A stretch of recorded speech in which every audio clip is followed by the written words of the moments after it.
Hallo, ich bin Mick und es ist Zeit für ein bisschen Estnisch mit mir. Der Schriftsteller Hemingway hat mal gesagt, dass es in jedem Hafen auf dieser Welt einen Esten gibt. Wie ihr sehen könnt, bin ich hier irgendwo an der Küste von Kroatien und hier gibt es sogar gleich zwei.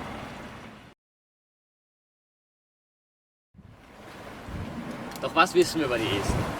Seid nicht beleidigt, wenn sie die österreichische Bussi-Bussi-Begrüßung vermeiden wollen. Das ist für Esten zu intim und zu nah. Das geht nicht. Stattdessen umarmen sich Esten oder sagen einfach ein Hallo, ganz ohne Körperkontakt.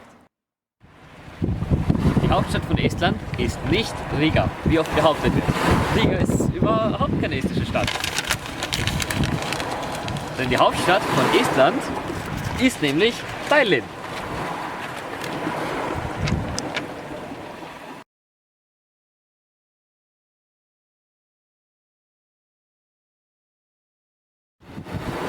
Ein Drittel der Esten wohnen in Tallinn.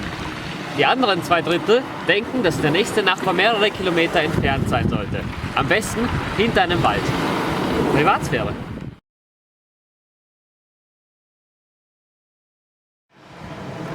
Heute bringe ich euch bei, wie man auf Estnisch sagt, dass man etwas sehr gerne hat.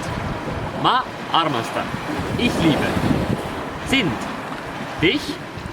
Schokolade. Schokolade. Physiker. Physiker on kerge. Physik. Physik ist leicht.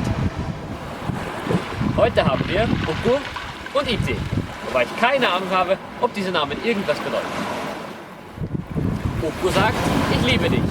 Iti sagt, ich auch. Iti, ma armastan sind. Mina ka. Uku sagt, ich liebe Schokolade. Iti sagt, ich auch. Iti, ma armastan šokolaadi. Uku, mina ka. Uku sagt, ich liebe Physik. Iti sagt, Physik ist leicht. Iti, ma armastan füüsikat. Füüsika on kerge.